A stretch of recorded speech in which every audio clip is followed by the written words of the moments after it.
What's up guys, my name is Abe Kislevitz. I'm here with Chris and Caleb Farro from the GoPro media team. We're up here in Whistler shredding the glacier, and today we're just going to show you a couple of our personal tips and tricks to make sure you can get the best out of your GoPro. First thing we like to do before we start shooting is decide what our end goal is. Are we shooting an Instagram video, are we shooting a YouTube video, or are we just going for photos? All of that will go and help determine what sort of mounts we use and what video resolutions and frame rates we're going to use. So out here we're doing a lot of follow cam stuff.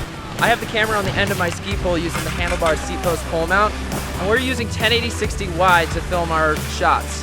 The reason we use 1080-60 is it's a high resolution mode, and we can also get buttery smooth slow motion. So when we're doing those follow cams, we get really good smooth follows. Okay, so what we got going here is we're shooting this jump. I'm pretty far away, so instead of shooting 1080-60 wide, I changed the field of view to narrow. So there goes Caleb. That was pretty rad. Okay, so yeah, we set up the camera to 1080-60 narrow so you can get a crop in on the sensor and you can see action that's far away. It'll be much more zoomed in. If this was a wide shot, it would be very hard to get. So instead of getting an angle that's like this, it crops in and you can zoom in a little bit on that action that's happening. So what I did is I used 1080-60, used the three-way mount, and an LCD. Whenever I mess with field of views, I always put an LCD BacPac on so I can frame my shots. I'm not as comfortable framing medium and narrow angle shots as I am at framing shots with wide angle. What we got going on here is we have the three-way mount, we have a twist 90, and then we have the GoPro mounted in a landscape position. While you can take photos in a vertical position, you use a twist 90 so you can get this thing horizontal. This is a great shot because it gets the three-way out of the shot. You're not holding it vertical like this. This is just a great way to get video with the three-way with getting it on and out of the shot. I'm using 1080-60. This is a great mode for pole-mounted shots because you get high frame rates for liquid smooth slow motion later on in post, and then you also get that 1080 quality. I'm using a wide field of view just because I'm holding it and I need to get that immersive view. Narrow would be cropped in too much. So I'm gonna hit the park and see what we can get with this kind of angle.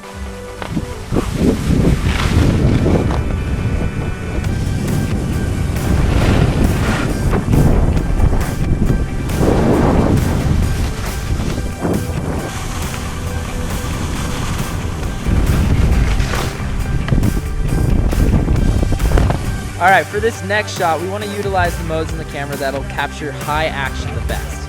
So we've got his head cam in 960-100, which is 100 frames per second, which means we can slow down the footage a ton and have buttery smooth slow motion. We've also got this camera that he's holding in his hand at 1080-60 to capture some high definition video, but some really good slow motion at 60 frames per second. Let's check it out. You guys ready? 1, 2, 3!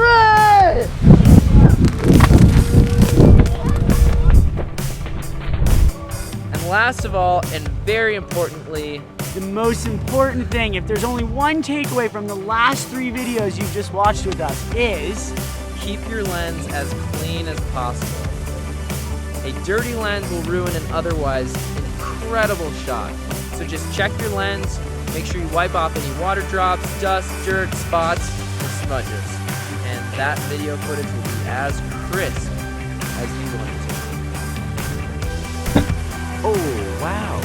All right, guys, it's been an amazing week up here in Whistler. We've had a lot of fun. We hope you have too. We hope you've enjoyed these tips. We've learned about ProTune. We've learned about all of our camera settings, resolutions, modes, and some personal filming tricks. We hope those go into your next filming project to help you get the most out of your GoPro.